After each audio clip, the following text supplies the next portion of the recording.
Hello, lovely poetry people. Thanks for tuning into another broadcast of the Transatlantic Poetry Series. I'm very pleased to host Malik Crumpler and Leah Umansky today. Malik Crumpler is a poet, fiction writer, rapper, and music producer that's released many albums, short films, and 5 books of poetry. He founded Satori Ideas Media and co-founded the literary journals Mad Men's Calling, Visceral Brooklyn, and Those That This. He's the new co-curator of Poets Live in Paris, France. He has an MFA in creative writing from LIU Brooklyn and performs regularly in Paris and New York. Our second guest today will be Leah Umansky. She's a poet and teacher in New York City. Leah is the author of the dystopian-themed chapbook Straight Away the Emptied World from Cattywampus Press, the Mad Men-inspired chapbook Dawn Dreams and I Dream from Cattywampus Press, and the full-length collection Domestic Uncertainties from Blaze Vox. Her collection, The Barbarous Century, was shortlisted for the 2016 Sexton Prize by Eyewear Publishing. She received her MFA in poetry at Sarah Lawrence College. Her poems have appeared or are forthcoming in Poetry, the Brooklyn Rail, and the Boston Review. She's also the host and curator of the Couplet Reading Series. And I'm going to be your host for whatever that's worth this evening, John Gosslee. And without further ado, here is Malik Crumpler.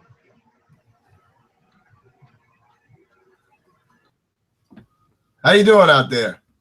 Here's a couple pieces from a book I put together in 2014 called Little Everywhere.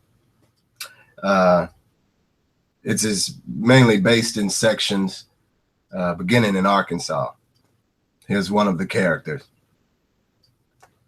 You know, when Big Mama was a little girl just learning to quilt, she had an order but lost the design. She almost panicked until, out of nowhere, one came to mind. She gathered the cloths, needles, and threads, then stitched it together off the top of her head. When it was all done, she ain't paid much thought. She laid it outside, and a change in the weather it brought. First person that saw it stood there and cried. When he finally pulled it together, he hollered, "Little girl, who made this? And don't you ever tell me no lie." She mumbled, "Me, sir." And just before his hand got raised high, the quilt's design leapt out and yanked him inside. Next person who seen it, while he was walking by, hollered out, "Oh my God, that looked dead on Captain Monk's boy, who's been missing for some time. Little girl, who made this?" She said, "I did, sir." And before he could call her a lie, the quilt unraveled and yanked him inside. At that point, little Big Mama knew she had made a big mess. She was worried her mama would get home and beat her to death. But when Big Mama's mama got home and seen that crest, she started hollering, "Praise the Lord, my baby girl is blessed." So these are basically Southern folks in Arkansas speaking their mind, because in Little Everywhere, it's like if Google was a spirit, or before the spirit that is Google became Google, it traveled around listening in on people all over the world and gathering information in that way. So here's another one called Witnessing Neath. My best friend no longer knows my name. When she sees my face, she asks, "Who is that?" When I tell her, she yells, "Who?" I rub her bony back anyway. I pray I come off as the nicest stranger. I sit there rubbing her loose skin, sharp shoulders, and whispering jokes in her ear that she can't even hear. Or maybe she's lost her humor too. There's nothing else I can do. We sit like that for a while until my uncle calls me by my nickname that she gave me. Then something sparks. Her eyes dark, her head trailing along after them. Where's Leaky? Here I am. What? Here I am. Hey, Leaky. Hey, Mona. We hug for a while. When you get here? Today? Mm-hmm. She stares hard at me, so I ask, how you doing? What? How you doing? Who is that? It's me. Who? See, when I would go to the South, I'd hang out with the elders in my family, and that kind of situation would happen often. Here's another one of them. This one called Uncle John. When I first met Grandma for the first time, I thought she was a dead tree until she groaned in approval of my ignorance. When I noticed her approval, I said, Grandma, is that you? Why you move so little? She say, oh, but I moved though. Yeah, but why so much on you growing like the earth itself? Ain't one earth enough? Ah, but I need though. Yeah, but you need another earth when there's already earths. Ah, but I earth though. Yeah, but what do you need? This, that, them, they, and you. Just as sure as y'all need me. Yeah, but Grandma, what we need you for? Without me, there's no you to need. Yeah, but without me, there's still a you. Yeah, you got that right. But without you, I wouldn't move.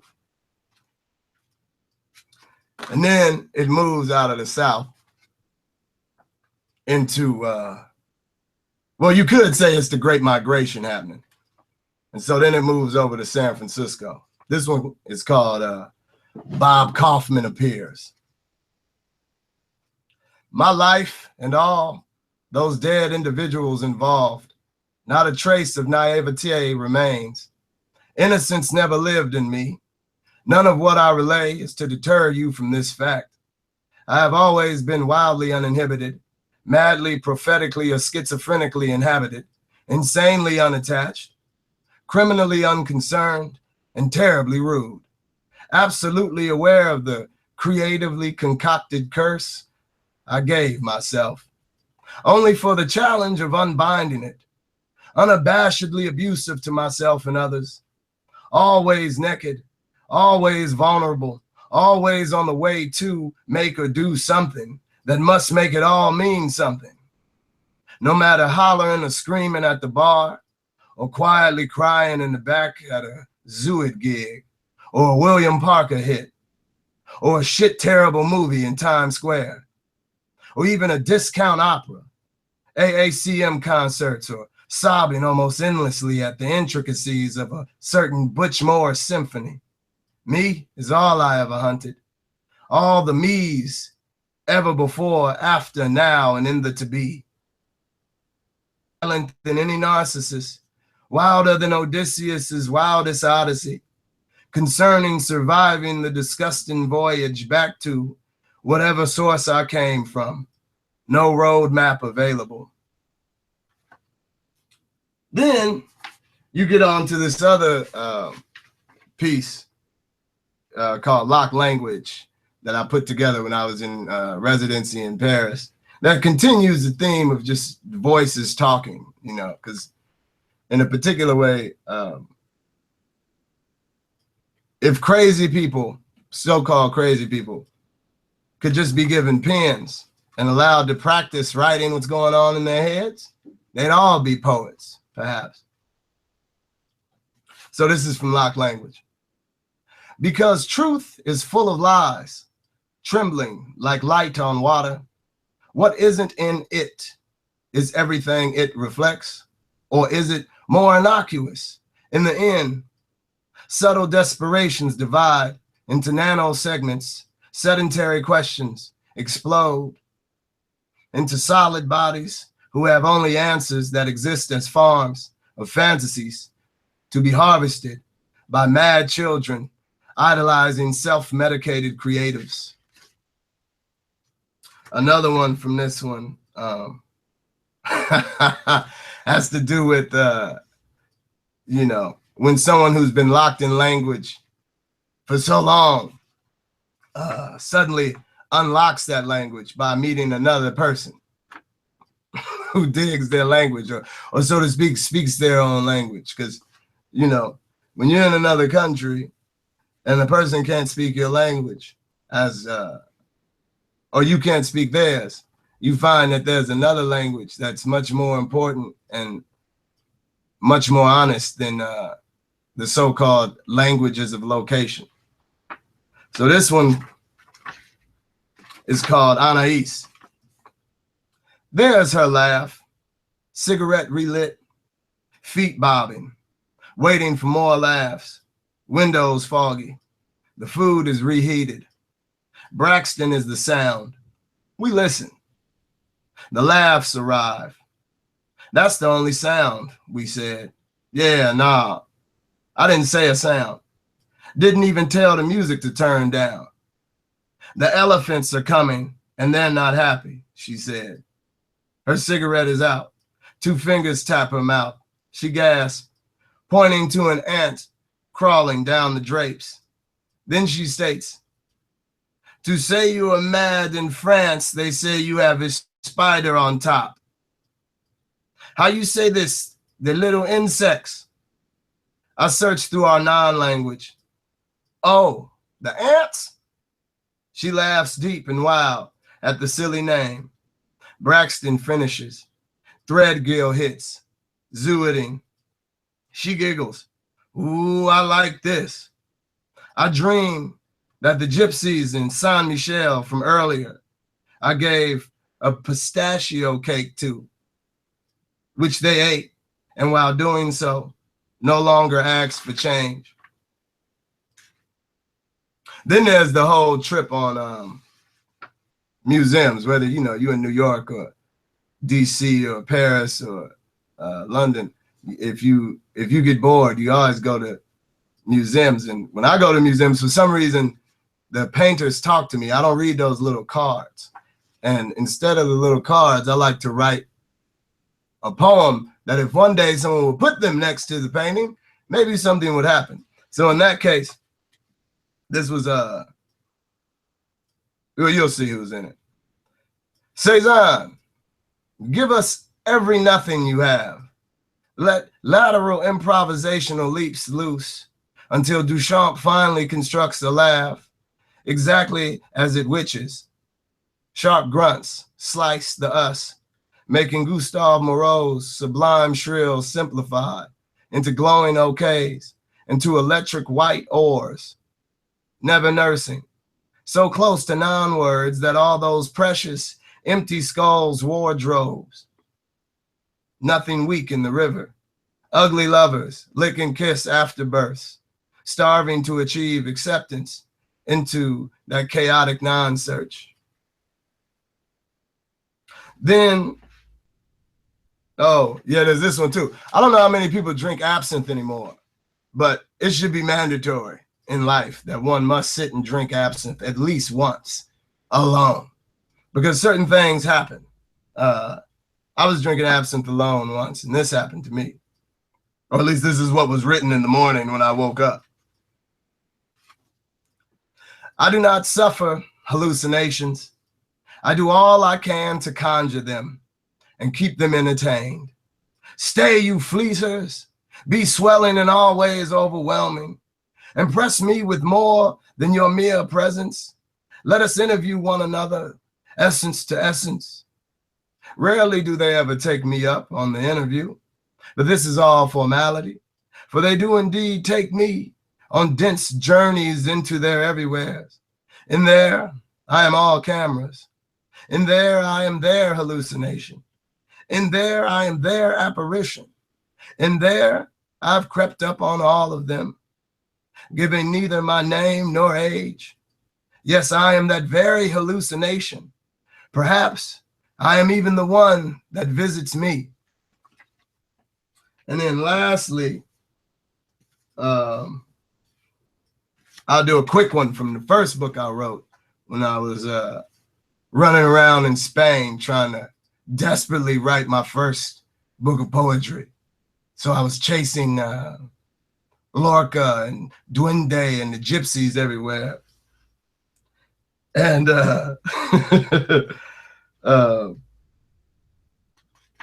this is what happened.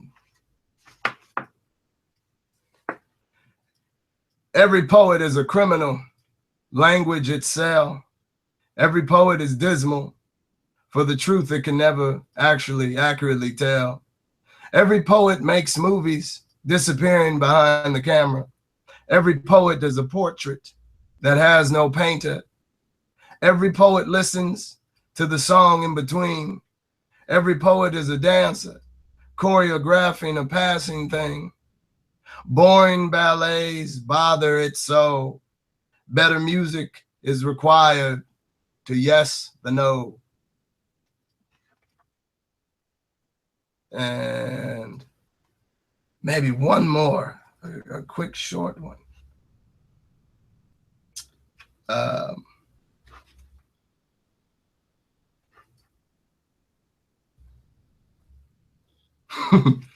Yeah, here's two quick short ones. Goddess, we do not speak to make you cry. We live a laugh to die alive. Last one. And this was like sitting in the caves with these gypsies in Granada, going in, trying to get simple. And she saw the sun come like a million smiles on the faces of a million slaves chasing freedom, prepared to run a million miles. Thank you all. It's been wonderful.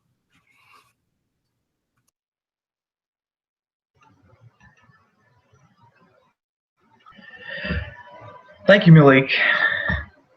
I thought those first poems were particularly humorous family poems about the American South, where I was originally from and where I arguably still live in Winston-Salem. You covered a lot of territory and terrain, both metaphorically and in terms of space. I think we all like art museums too.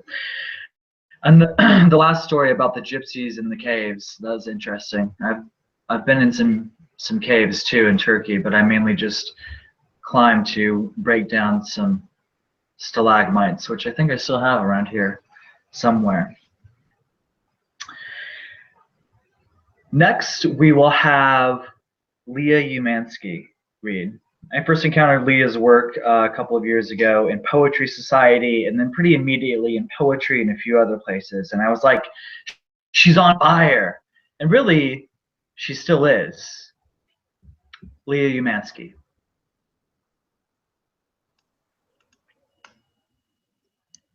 Hi, everyone. That's so nice of you, John. Malik, thank you. That was so great. It's nice to meet you. And I'm going to start with reading some poems from my chapbook, Straight Away the Emptied World, which is dystopian themed from Cattywampus Press. The poems were really inspired by a couple of dystopian books I was teaching, 1984, Animal Farm, and The Amazing Station 11 by Emily St. John Mandel, which I always say is a dystopian novel, but also a love letter to the world. The title of the book comes from Helen Macdonald's H is for Hawk. And what I really love about dystopian literature is that it's not necessarily the darkness that I love, but it's the hope that faces out. So without further ado, I'm going to read my poem Once for you. Once has hints of a sort of medieval mythical past, kind of like Game of Thrones, but it's also rooted in the 21st century. It's sort of a longing for goodness and sort of a prayer for better days to come. Once the shut down was slain with a chop, and the crows flew through golden skies.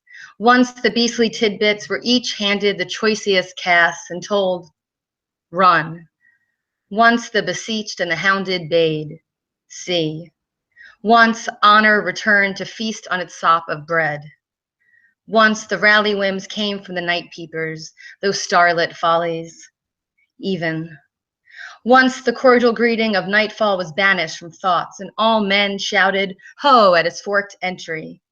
Once the bloodied turned to sparrows, certain they entered the wrong world through a dream. Once love had hazards, hardy starts and frothy tusks. Hunters grouped round, cracking their knuckles, and then dropped their thick fingers into the murk, eager to see which way the river ran. Once love was an armied thing. Once the swine that hung in the market were just emptied men, but there is no word for that. Once the smell of gainly plans was a furious tangle no comb could swoop. Still, a pack of morning sakes once nursed a heart led astray. Once each day brought the juiciest heart songs and the plushest of end knots. Below the mound, this much-loved hilltop, the keen spike of a day was braided in luck. Below this mount, a sort of magic once was back-trimmed and fitted out, and the magic was real, round-handled, and not kid-gloved. Feel this. Once all abandoned experiments grew feet. Once this wielding had weight, and a battle was the hand of firmer wants. Yet, it is difficult to describe, but once the day was a blade of caped wonder that clung to the hidden stars as fog to the green. Even the steel beauty of truth was a cold weapon of life we all wielded. Once you knew and didn't have to ask more than once. So this chapbook features a lot of wolves. I had wolves on the brain, probably because of all those dire wolves in Game of Thrones, even though there aren't that many left. Spoiler alert. So I'm going to read the last poem in the chapbook. What will I do with all these wolves? I am wonder-led by wolves. This night world is our lyric, our pack song. We comb these paths for beauty, but I cannot chart the countless devouring of tooth and nail. My wolves are wanderers, I their huntress. One stores costumes, one thinks he predominates, one lives a life of wind and waves, one thinks darkness is key, one never leaves me, one tangles light and shadow, one folds fable into dreams, one bites anything that moves, one bites anything indulgent, one suggests ferociousness, one imagines dreaming. One absorbs the hurt of the past. One stories for me. One is mine, all mine. One thinks he knows a way to better days. One keeps remnants in a hole in a cave. Together we rise our way through darkened rambles and haunted freeze frames. Together we torch what nips at our ankles and pulls at our hair. Together we anchor each day into a new day, a new existence, a new tomorrow. So I've been called a pop culture poet, and I embrace that, but I've really only written poems about Mad Men and Game of Thrones. I want to write poems about Mr. Robot, but that hasn't quite happened yet. So I came late to Mad Men and found myself taking notes while I was watching it on Netflix. And one of the things I wrote down first was, in my next life, I want to be an ad man.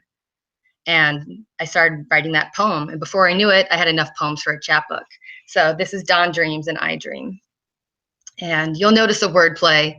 This poem is for Don Draper, who I miss. In my next life, I want to be an ad man.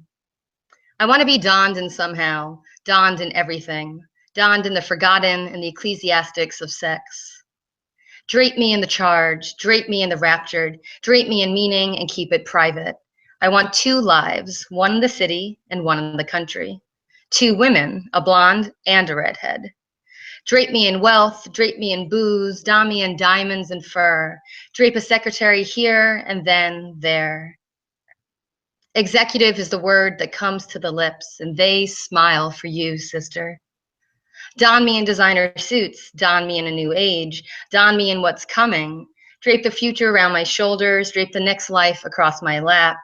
Drape me in the madness, don me in the tunis of passion, don me in pieces of last, of force, pieces of shaken and possible, then drape me in manhood.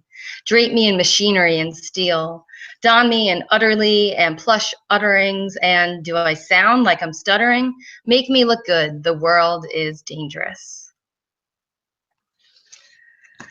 So that's some Mad Men. Moving on, let's turn to Game of Thrones. So similarly to Game of Thrones, I came late to the program, and I really thought it was going to be really violent, which it is, and really graphic, which it is. But what I never expected was to fall so deeply in love with the characters. So when I was watching season 1, the first thing I wrote down was, I want to be Stark-like. And this poem was really inspired by Ned Stark. We miss you, Ned. I want to be Stark-like. A man is only worth what people say he is, and those Starks are good stock. They'll knee-deep it. They famish the craving they are fathered by. Manning the forestry of love, they are steadfast and sturdy. When pungent or cruel, they sauce the ache. Light folds them in two. What I want to say is, I would meet you upon this. Let me too carry the token of the world. Tell me the secret of what comes next, and then take me. River, river, river. So I'm definitely Team Stark, but I'm also Team Khaleesi. My love for Khaleesi is fairly obvious. She is my favorite character, probably next to Jon Snow. This is Khaleesi says. In this story, she is fireborn, knee-deep in the shuddering world. In this story, she knows no fear, for what is fractured is a near-bidden star, a false-bearing tree, or a dishonest wind. In this story, fear is a house gone dry. Fear is not being a woman. I'm no ordinary woman, she says. My dreams come true. And she says, and she is, and I say, yes, give me that. I'm going to read some poems from my first book, Domestic Uncertainties. This is the cover. I'm proud of that collage. It was one of the first ones I made. And Domestic Uncertainties is a stolen phrase from a Virginia Woolf diary. This is called Life as a Verb. Life is a verb, and we all just dog-ear the moments that matter, edge to edge, corner to corner, scribbling our truths in the margins. So much changes. Stones once casted are smooth now, maybe reupholstered. I say, this is the only way, this is fair. No one wants to reopen the wounds. No one wants to stick the gourd. We could call this a new happy problem. The only way, says I, says the old I, says the unmanhandled I, and I recall this could be a tasty thing. Let me draw my neck out just so to see. I want to see how willing the I is, just to see how willing the I should be. And yes, yes, someone said yes to me. I was unsafe, and I was safe, and I was oh so ready. That was originally published up on Bomb Blog with Bomb Magazine. And I'm going to read the title poem, Domestic Uncertainties. Give me those old habits, but jingle it a little this way and that. Put away the dish towel, the spoon, the sponge, the crumbs, the doodads, the clinking drain full of crap. I can't invent a thing you'd say, but beware, beware, beware how you give me things. Be wary. Electronic mail is still fringed with touch. If only you could break into spots at my one small word. A secret. It all made me roar, even in its worst hour. The horror of such human communication and the problem of dumbness. I will not define love for you. Though together we indexed, together we skimmed, together we dog-eared page after page after page, I will not define this for you. I will not. Though your hand may be smaller, though your words more articulate, though your margin more legibly scribbled, you always wanted your paperbacks bare. I wanted the hard, the naked sleeve, and the unbreakable spine, the rugged page full of me. No, I will not define this, though my hand is cleaner in the end. So I usually say that Domestic Uncertainties is sort of my memoir of my marriage and my divorce told through poetry. I have two more poems for you. This next poem is a short one. It's called Hard, and it's live now at Thrush Poetry Journal. It came from a dream that I had, and sorry, I have a sore throat. In my dream, I barely ever remember my dreams, but in the morning I woke up and all I remembered is someone said to me, include more color into your poems. And so I started doing that, and oddly enough, this is really the only one so far that stuck. Hard. It is hard to quiet the blackberrying pain, the little chronicles, the streaks, and the intimate workings. I will face this by red winging my truths. I will push my blues into orchids. And this last one is actually a sestina. I never really write in form, and so this is brand new. And I wanted to end on a positive note, full of hope and courage, because these are dark days, and I think we need them. I think hope is really the answer here. So, not to get too political. This is sestina. The time is naturally over. It is another morning. Lie still, but declare the carpet of marigolds at your tongue yours. Raise your lips to the flock of sunlight at your door and tell yourself to man up. There is no morning now. Another day is another brilliant, ready to start. Another delicate storm of possible. Stand straight. Look away from the blinding. It is best taken with a whirling steam of night. I can't remember the last time I thought it best to stand so completely honest with the world, with myself. We lie. It is so easy to lie, but I know that even lies have colors, and they stand out against the dark. How can there be a jewel of a dream inside me when I cannot raise another hope to the sky, another winged account of song and shade and readiness? I ready my wild. It is a fiery double, but I do it before the skies and the sea, before man. I said I was falling apart. I said it in a stern voice and with a whopping fear. Man, I am falling apart. But it was not really so. All was gone, gone in a flowering of what is best. It was as if a great thinning flattened all of the world's worst feelings into a reddened furling. The way joy can be defensive, the way red can be tinkered into flame. Here's a lie. I can handle my emotions. I can't. It is ruining me. I sing myself cadences of might, already high in song and in glory, glory, glory. But to come to the whirl of calm, I must stand aside. I must jump for my fear and see my circling. I must spiral the hurt, stand back and rise at the way the sound of my heart blossoms. Manage my unbreakable bond with myself until 1,000 flowers raise their heads up. It isn't easy to swat away the rising in your throat. Best, what I like best is how the need is never destroyed. The way all those who lie know the city within their fright, know their bodies' blues and reds. I can bring myself to a standstill if I choose, but red almost always means stop, means rest, means stand back and exhale. I might cover myself in fright or sky or clover, all to lie myself into believing that I am stronger than my stresses. I tell myself, man up. I tell myself nature is more than glorious. And I feed myself the best choices, the best meats and berries. Look, raise a glass, raise two. Why don't we just raise the whole damn bottle of red? Some of us might say what we feel is best. Some of us might inspire other elements to action, but I stand alone. And it is not evolutionary. It is barely manageable.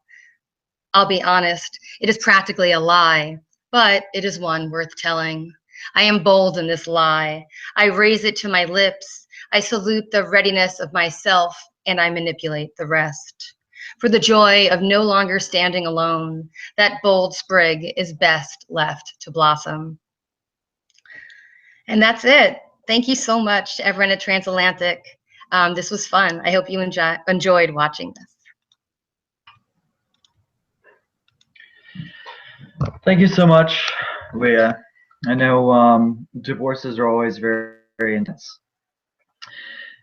And thinking about the hardbound book, I realized since the spines are unbreakable, that's why the strong men only tear phone books and not like hardbound books. It's just a realization, so thank you for that. I felt like your work was like very emotive, and a lot of it kind of has a very like lyric sort of song feeling to it. But also like Malik's work, you know, there's a very accessible narrative, which I think is important for work to really stand the test of time. So what we're going to do now is we're going to open the floor. I'm going to ask our wonderful, magnificent poets this evening, this afternoon, depending upon where you are, some questions about their work, and they're going to discuss each other's work. So Leah and Malik, if you'd like to go ahead and pop back in.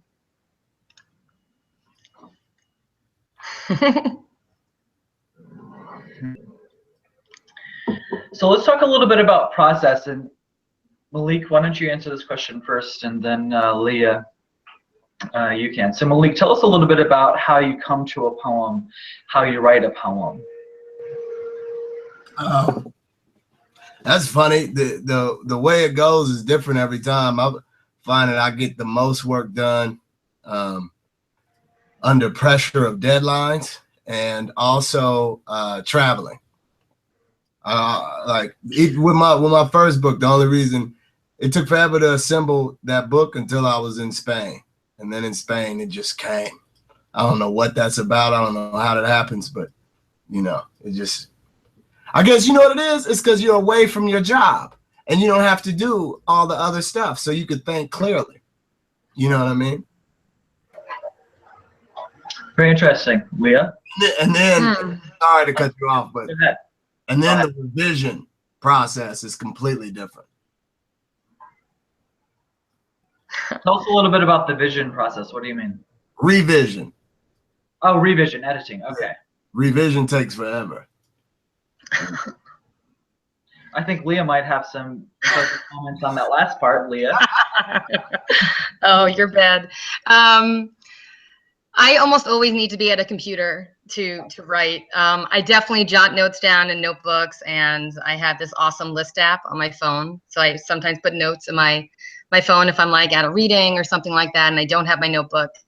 But I almost always sit down to write, and I end up writing maybe 5 poems at one sitting, and maybe only 2 of them or 1 of them end up being strong, but I end up writing a lot. But in terms of writing by hand, that almost never happens for me anymore, which is kind of sad. I think it's because I'm such a fast typist that I need like the laptop. In terms of revising, John, that's, I don't know. I always feel guilty saying this. I don't revise all that much. I'm lucky to be in a wonderful workshop, and so I bring poems to workshop every week, and I get good feedback and good suggestions for editing. But Malik, I'm sorry. I never spend hours revising. No, don't be sorry. I think it comes from the fact I write by hand. Like, so when I'm traveling, I'm always writing in notebooks. Like in the museums, I'm writing, walking up hills or hanging out in cafes, I'm writing by hand. So, but that's not on purpose. That's just because I don't like carrying around my laptop. Well, a lot of my poems, and you guys didn't see this out in the internet, but a lot of my poems take the whole page and they use both sides of the margin. So someone once asked me if I had a really long notebook, and that's not the case. I think that's also why I write mostly on the computer, because I need to use the whole page. Right. So. So Malik, a lot of your work seems to come from this kind of like immediacy of like first-person experience, whereas Leah, some of your work tends to do that, but then you're drawing from things in our larger social, commercial construct. So Leah, you take this one first and talk a little bit about how those are the kinds of things that move you. And then Malik, please. In terms of inspiration, is that what you said? Yeah, and why you include what you include and how that comes to you. Well, that's interesting because I think that, like Malik, a lot of my poems are character-based poems too. I mean, certainly with the Game of Thrones poems, the speaker is talking to those characters, like Khaleesi, like Ned Stark. In the new book, in Straight Away the Emptied World, the speaker is sort of in our world, but also some kind of futuristic world. And there's definitely some political element to it, and there's definitely an aspect of feminism to it, but it's also this sci-fi futuristic aspect, and a lot of that just comes from what I was reading. In terms of the Man Men poems, I don't really see them as commercial. They're really about gender and about power and about that struggle to achieve, that struggle to be good and to sort of get through the day, like get through the year. And even in those Man Men poems that are rooted in, you know, the 50s and the 60s, there's still that struggle for goodness. I think that's sort of what all my poems are kind of about. Very interesting. The struggle for goodness. It's hard. I try never to be too good as a rule. I feel like it's just unhealthy for my soul. Malik? I was obsessed with like Plato and when I was a kid, so I was always into the dialogues and like mythology. So I always come up with a mythological character. Or no, I don't come up with it. That's who comes out of my brain. They just talk. I don't, for some reason, the contemporary world does not talk through me. For some reason. I don't know what that is. Probably because I always stayed in like alchemical books and mythology and shit. So, and then I also hung out with old people a lot, and I always tripped out on how real old people that weren't poets are all poetry comes out of their mouth. They don't know how to speak, not poems. So, and they never talk. Like, you don't see old people on TV.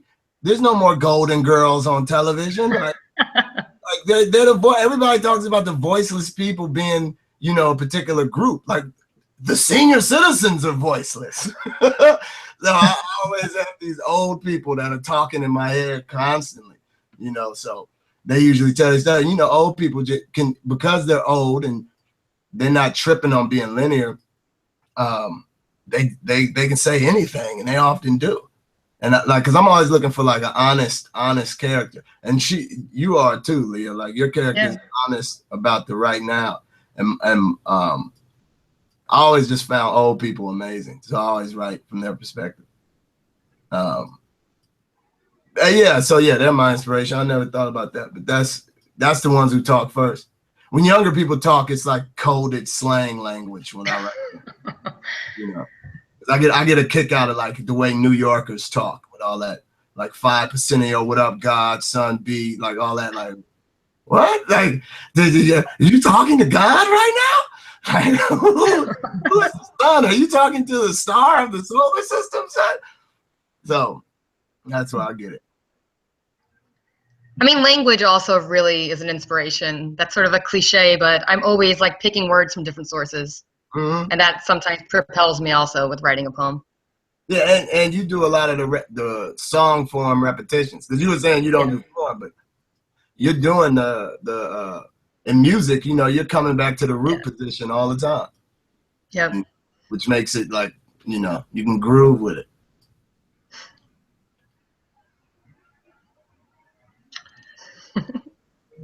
Very, very interesting, very varied answers. So what questions have you come up with for each other? I wanted to ask why, what made you go to this out of all the forms to choose from? What made me go to what? Sorry, I missed it. The Sestina. Oh, it was an assignment for my workshop. Yeah, I mean, I very rarely write in form. And the assignment was to write a Sestina, and so it just worked out. Why don't you write in form?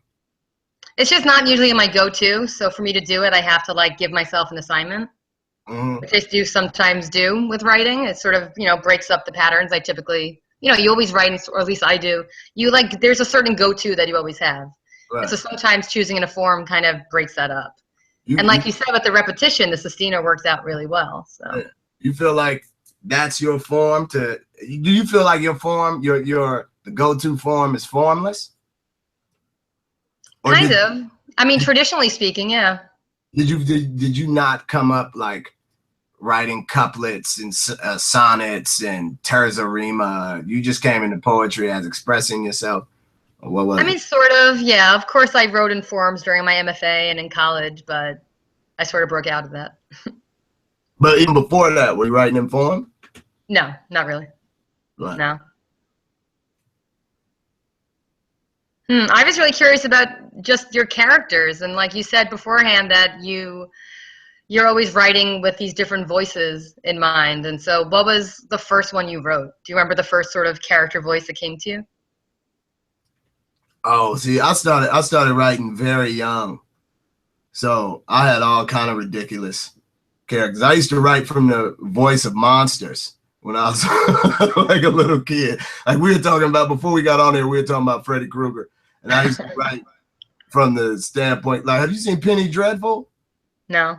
Like, well, in Penny Dreadful, they like have all the old monsters in there, and it tripped me out when I saw it because I was like, wow, that's how that dude's writing from Frankenstein's position, from the werewolf's position. You was talking about wolves, which that's another thing I was tripping on. When you were doing the wolves, were you looking at it in terms of like Wolf of Wall Street, or were you looking at it in terms of like Grimm's fairy tales? Like, were you going mythology with it? Because I'm trying to see if it's just my mind that always sees mythology everywhere. Or did yeah, like wolves, mythology, folklore, sure. I mean, with Game of Thrones, the wolves are like, I mean, they don't talk, but they're, you know, they're characters. Yeah. But they're sort of like this mythic, magical kind of creature. Yeah. So yeah. And you were into them for the transformative quality, or just the No, they don't transform. No, I mean, in the dystopian poems, the wolves sort of represent sort of what the future could become, which is sort of also like this mythic kind of past, I imagine, which I think is sort of where the Game of Thrones element comes in. Oh, okay.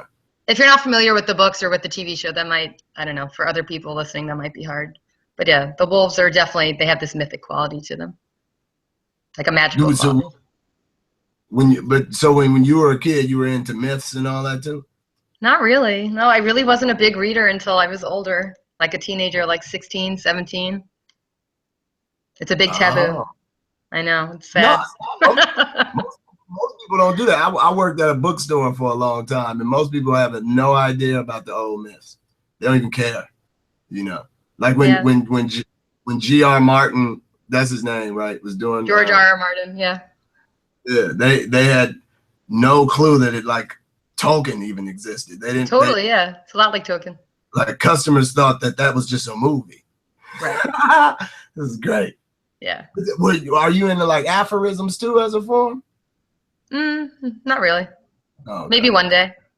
Well, going back to what you were saying, that's like the thing I want to get my work to, is to get on that Aesopian fable, Eduardo Galeano aphorism level. Yeah, that's interesting.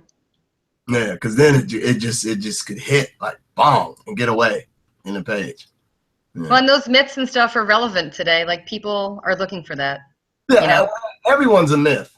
Like, once nobody exists, then we were all myths. You can't, like, there's no truth to anybody's life once they're not here anymore. That's the thing old people let you know. Like, if I was 80, by the time I'm 80, I'm gonna tell people I knew Michael Jackson personally. How they gonna say I didn't? What you gonna say? Like, old people can make up any story.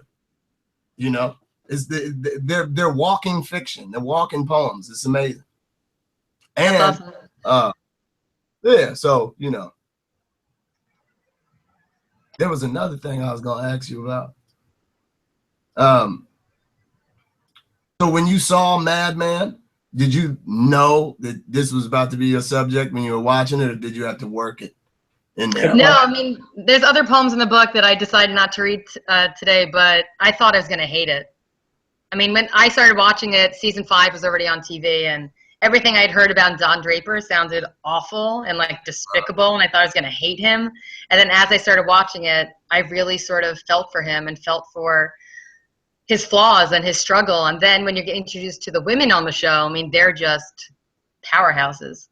You know, Right. they just sort of stole the show. So You think they stole the show because of the dialogue and language, or because of the action, or just both? no, really their language, the way that they motivate, or they're motivated for their goals. They're motivated through the struggle of rising up in this, you know, patriarchal world of, you know, advertising at that time, and how, you know, they need Don, but at the same time they do it on their own. And that's sort of something that really spoke to me. You feel like you're writing from the narrative voice of a woman? I missed the first half of what you said. What? I didn't, when your characters come out as often woman? Yeah, definitely. Absolutely. Yeah, there's one poem where Don has a voice in it and the other speaker is a female voice. What do you think it is about the female voice? Because I'm always writing from a female's voice. It's just when my voice does it, it sounds like it's uncle. But what is it about the female voice? Oh God, how do I answer that? I think it's sort of, I guess the first thing to come to mind is the idea of agency, right? And sometimes it's your words that have the most power. Sometimes your words speak more than, you know, your actions.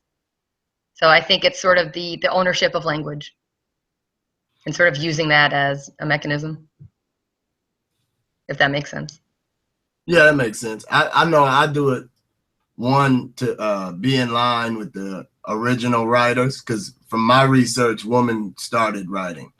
You know, whether you go to Sumeria or ancient Japan, the woman handled the writing, and thus the passing down of stories. And you know, with Sappho and all of them, because like also I'm obsessed with I. You know, this writer AI. She the way she does characters is unbelievable, and it's always it's always the character. You have no idea how AI feel, because she's always writing for monsters and they can't be her. So how is she accessing this? I think it's funner. The challenge is bigger to nail that honest voice. But then I think that also goes back to, that's the first voice you hear when you're sitting in your mother's stomach, unless somebody was born through their father. That's why I don't really understand patriarchy. I mean, I know how it works, but it's just completely ridiculous, because that's the second one, if even. You know? Yeah. I think those are all very interesting points. And I think too, in general, from reading a lot and listening to a lot of interviews, I think that the voice that we write in often just depends on what comes to us and feels the most authentic. I'm sure you all have both experienced, I know, Malik, with some of the magazines and journals that you've edited. Sometimes you'll read a poem and you'll think that it's by a woman, and you read it and it's by a man, or even vice versa. Right. You know, and it's not always just about like the use of language. I think that it's about something innate that that person was feeling at the time that they're enthusing into the work. You know, another thing about that is when you access the genderless voice, like the, you know, that like pure omnipotent voice, that's some hard work. I mean, it's hard work to nail a gender, you know, but to hit the well, I don't even care who's writing, like what gender, to be the genderless voice is pretty interesting too. That's a great challenge, you know. But I don't hear it talked about much. I guess it's usually just like, well, it's the omnipotent narrative. But even then, like, you could tell when it's a masculine, patriarchal maniac, right? Like, you know when you read Cervantes, you're like, look at this dude. You know, Hemingway is not, it's not even, you can't even read Hemingway. Even if someone tears the cover off of a Hemingway book, you know it's a dude. You know it's an angry, racist white man.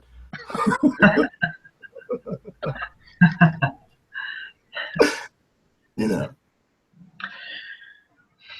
Well, I think we're going to go ahead and wrap up here in a minute or two. Do you all have anything that you'd like to say in closing? Thank you so much for coming on to the show.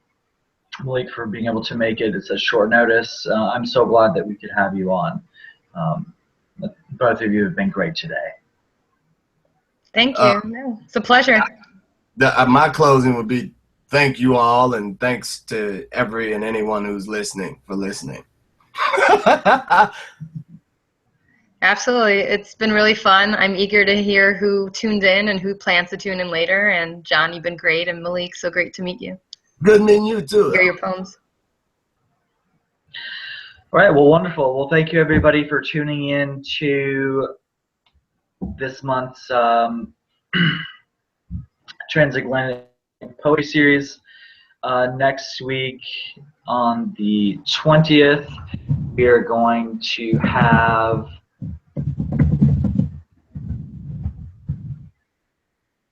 somebody who's a more prepared host than I am, but that's what you get sometimes. On the 20th, Robert Peake, the Transatlantic Poetry Series founder, is going to host John Clegg and Don Scher. And so that will be a great reading as well. And we'll see if it measures up to being like as fun and as lively as this one has been. We'll see. Thank you everybody for tuning in, and have a wonderful rest of the day. Bye.